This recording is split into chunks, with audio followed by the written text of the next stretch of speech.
Alright, so isang magandang gabi po sa ating lahat mga idol. At welcome po ulit sa ating panibagong travel videos. Welcome to Travel Get Moto Vlog. At ngayong gabing ito, pupuntahan po natin ang pailaw ng San Carlos City, Pangasinan. Okay, so ating pong papasyalan ito. At yun nga po, nag-open na po siya noong November 14. So kahapon po yan, November 14, 2022, nag-open po siya. At ang akala ko kasi is November 15 siya mag-open. Pero sa di inaasahan pagkakataon, siguro Monday, November 14, yun na yung pinag-open nila. Yan yung, yung gusto ng mayor nila.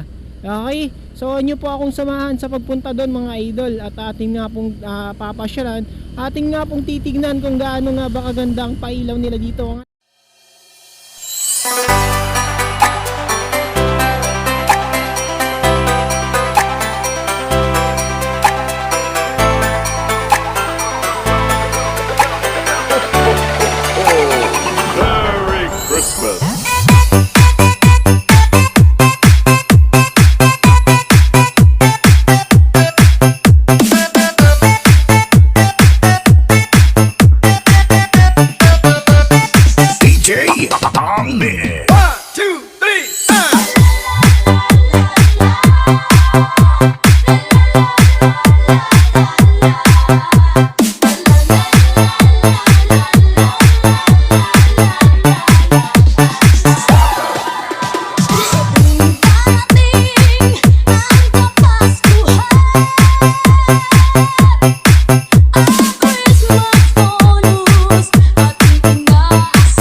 Ayan, so ito nga po ang pailaw po ng San Carlos City, Pangasinan. At yun.